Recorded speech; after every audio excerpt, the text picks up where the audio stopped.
Bismillahirrahmanirrahim. Assalamualaikum warahmatullahi wabarakatuh. Jumpa lagi di channel Titin Setiasi. Kali ini aku akan mereaction video-videonya Koh Denis yang aku kasih judul apa sih yang menghalangi kita untuk bertobat.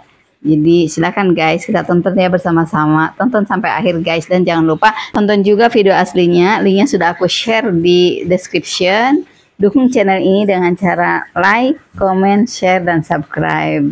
Tonton sampai akhir ya guys. Selamat nonton.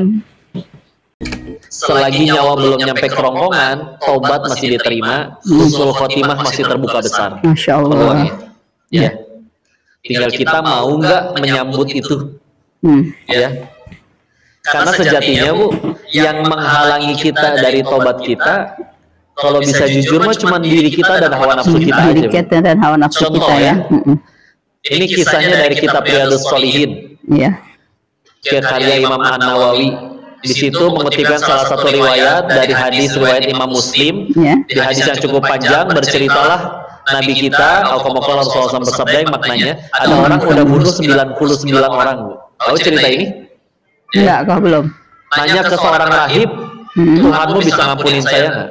Ya. Kata rahibnya, wah bisa, tapi nggak pakai Sunda sih. Pakai Sunda ya. Nggak bisa gitu Nggak maksudnya bisa. ya. Maka dibunuh rahibnya Bu. Jadi 100 orang.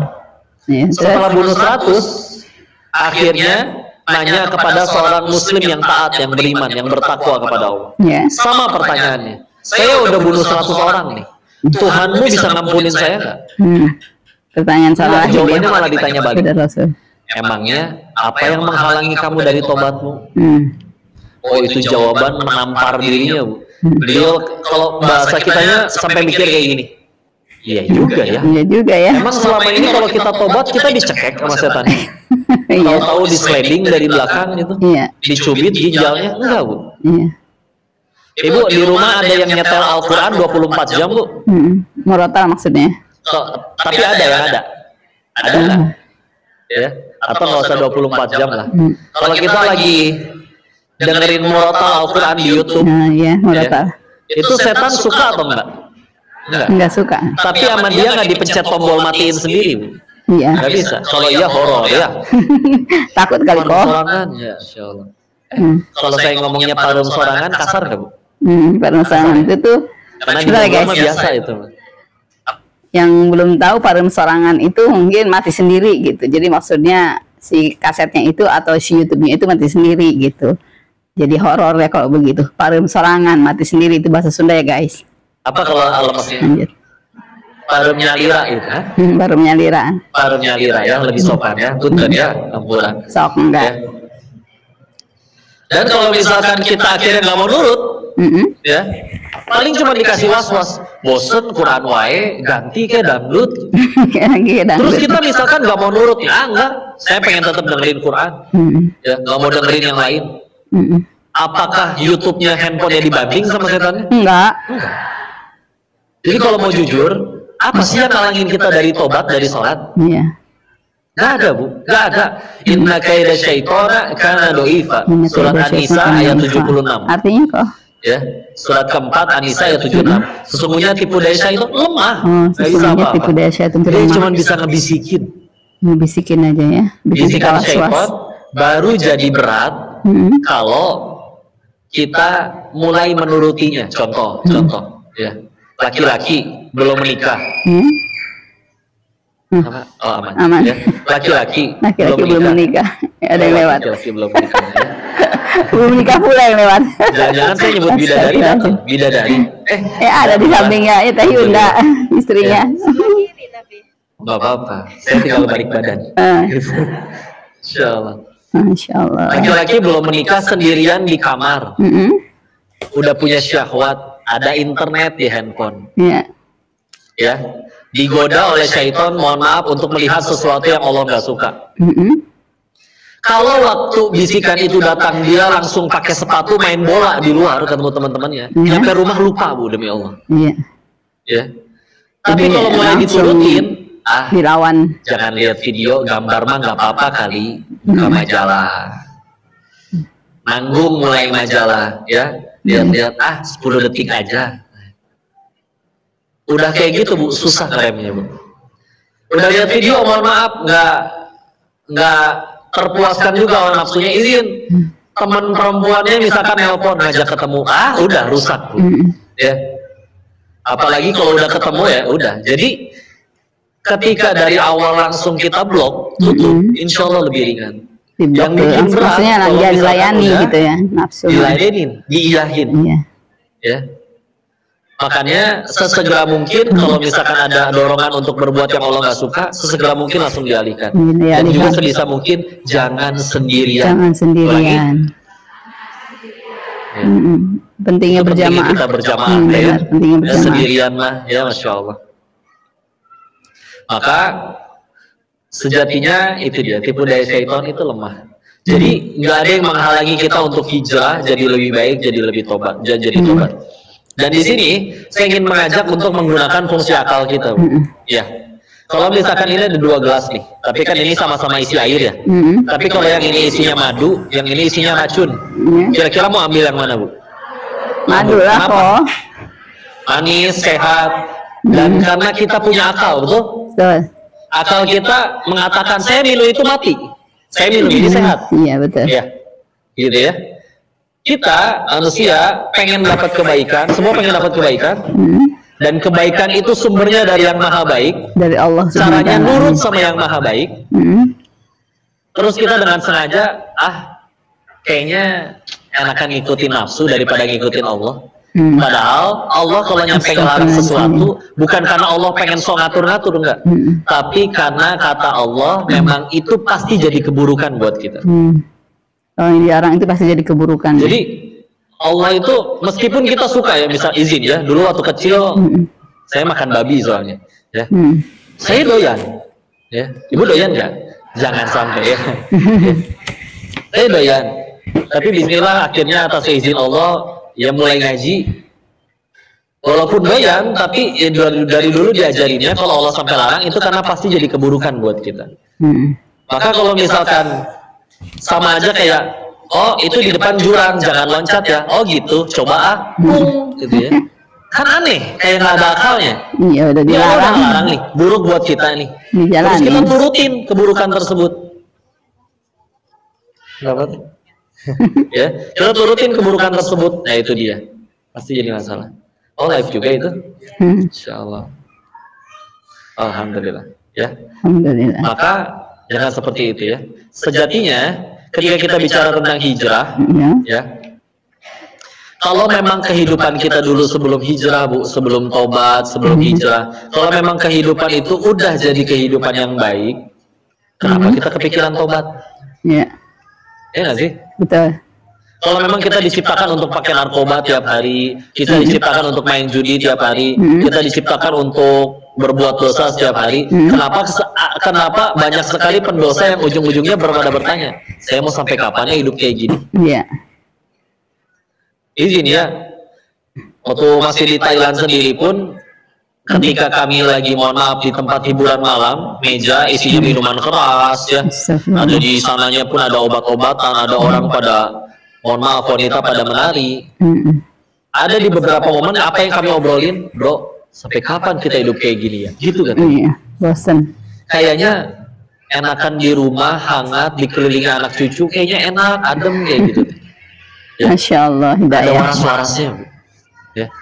Nah, saya mikir, kalau memang, karena orang pada pengen hidup kayak gitu, pengen punya banyak duit, pengen bisa pesta tiap hari, tapi yang udah banyak duit dan pesta tiap hari, mikirnya begitu, Bu. Kalau memang itu udah jadi kebaikan, kenapa harus mikir itu?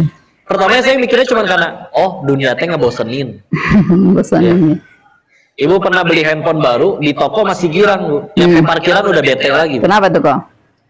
Karena, ada poster terbit hari ini handphone terbaru, harga lebih murah, spesifikasi mesin lebih bagus.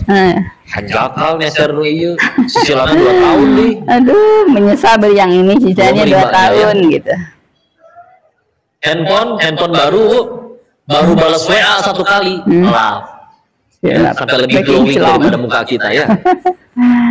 Coba udah 3 tahun pakai. Pak, motor susah parkir, ganjelnya pakai handphone nih. Saking udah nggak sayangnya, ya. Karena memang dunia ngebosenin. Bunda ada yang doyan durian? Iya, doyan. Dikasih durian satu kulkas tiap hari mau? Enggak lah. Belenak. Ya. Pernah coba makan sepuasnya di kondangan? Enggak. Enggak pernah datang kondangan. Enggak pernah ada yang ngondang. Ini saya makan all you can eat lah yang gitu ya. Daging-dagingan. Ya. Ada di beberapa restoran tuh menawarkan menu makan sepuasnya. Tapi tetap sih piringnya nggak boleh dimakan ya. Iya iyalah. Masa piring yang dimakan kok? 5 menit pertama itu daging begitu menggoda. Iya. 90 menit kemudian belenak. Ya. Udah belenak udah. Dunia emang begitu. Kenyang, kenyang. Ya? Dunia emang begitu. Bu, waktu pertama kenal sama si bapak itu gimana? Cenat-cenut ya hati? Cenat-cenut, Masya Allah. Saya izin bertanya, setelah menikah 20 tahun rasanya gimana deket beliau? Biasa aja kali. Tenang Bu, ya. Itu teh surganya ibu tahu. Iyalah surga. Iya. Masya Allah. Begitu ya. Enggak, emang dunia ngebosenin. Kita ketika membeli sesuatu yang kita sukai, sepatu baru, gelang baru, tas baru, oke, ada kebahagiaan. Ya. Tapi bisa bosan. Bandingkan dengan kebahagiaan ini ya. Insya Allah sebentar lagi kita Ramadan. Semoga Allah sampaikan kita ke bulan Ramadan. Amin. Amin. Ya Allah, amin. Orang bilang resesi ekonomi akan sulit, krisis moneter, bla bla bla, 2023. Tapi demi Allah, lihat berkahnya Ramadan. Nanti Ramadan pasti berkelimpahan makanan. Amin. Semoga ya Allah. Ya, tiap masjid pada ngadain bukber, tetap aja ada yang donasi Bu, nggak pernah kekurangan. Ya, nggak pernah, mohon maaf tahun ini nggak ada yang donasi, ini kita nggak ada bukber, nggak ada, minimal gorengan-gorengan mah ya Bu. Ya, gorengan ada. Katanya kan kalau kurma mah sunnah, gorengan mah wajib di rumah. Kurma sunnah, gorengan wajib. Astagfirullahaladzim. Ya Allah. Ya. Nggak harus juga gorengan kali kok. Bala-bala ya. Bala-bala hanet. Dan ketika kita beres acara, hanet. Biasanya nggak habis Bu, maka biasanya minta dibungkusin ya. Tapi kita sadar, udah kenyang, di rumah juga pasti udah pada makan, besok puasa lagi, yakin bakal kebuang. Ya. Tapi nggak enak nolaknya, jadi tetap dibawa. Setelah dibawa Bu, karena tahu daripada dibuang, nyampe rumah juga nggak akan kemakan. Kasihin orang. Biasanya kadang di lampu merah bisa jadi kita, oh kelihatannya kasih itu aja. Iya ya. Benar. Ketika kita memberikan makanan itu, dan kita udah nggak doyan dan nggak mau makan lagi karena saking kenyangnya. Tapi ketika ada orang yang menerimanya, ini pernah ngalamin ya, ada seorang bapak-bapak menerimanya sambil membungkukkan badannya dan berkata, ya Allah adek, Masya Allah, Bapak dari pagi belum makan, belum buka puasa, belum buka puasa, bisa balas apa-apa, cik didoakan ku Bapak, berkah umurnya, semoga berkah umurnya, semoga usahanya dilancarkan, dikabul kok Allah, semoga doa-doanya dikabulkan oleh Allah SWT. Ada orang berdoa kayak gitu tulus ke kita, bahagia nggak hati? Bahagia kok. Demi Allah, dari perjalanan dari ketemu si bapak sampai rumah saya cengar-cengir sendiri. Cengar-cengir kenapa kok? Masya Allah si bapak teh, Masya Allah. Tapi setelah dipikir lagi, apa sih yang kita kasih? Sesuatu yang kita udah nggak mau, bakal kebuang, bakal pun terjadi sampah. Dan kalau pengen jujur, nominalnya murah. Satu kotak nasi bungkus berapa kira-kira? Dapat di bawah 20.000. Dapat. Di Bandung masih dapat. Nasi pakai ayam 10.000 masih dapat. Masih ada yang jual ya? Tuh, Masya Allah. Nasi ayam 10.000. Ya. Dan Masya Allah itu rasanya kalau bagi kami ya itu lebih nagih dan lebih nggak ngebosenin. Mau diulang orang berterima kasih seperti itu nggak bosen Bu demi Allah. Iya benar.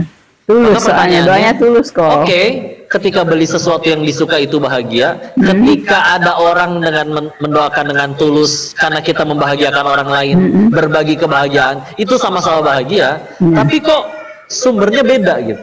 Kenapa bisa jadi sama-sama bahagia? Padahal yang satu biayanya mahal, yang satu biayanya murah. Tapi bahagianya beda. Bahagia kan nggak bisa dibedakan uang. Soalnya kayak itu jadi bukti waktu itu bagi saya bahwa oke, ini hati, tempat kebahagiaan, ini hati adanya di badan kita. Tapi ternyata yang bisa bolak-balikin nggak cuman kita, Bu. Ada, yaitu Allah. Ya. Dan ketika kita membuat Allah ridho dengan perbuatan kita, mudah bagi Allah di saat itu juga membuat hati kita tersenyum. Masya Allah. Ya. Dan demi Allah itu lebih nagih, insya Allah. Ya. Alhamdulillah, demikian ya guys yang dijelaskan oleh Koh Denis. Aku suka dengan video ini karena apa? Karena Koh Denis menyampaikannya dengan lugas dan mudah dipahami. Kalian merasa begitu nggak sih guys? Tuliskan ya di ruang komentar.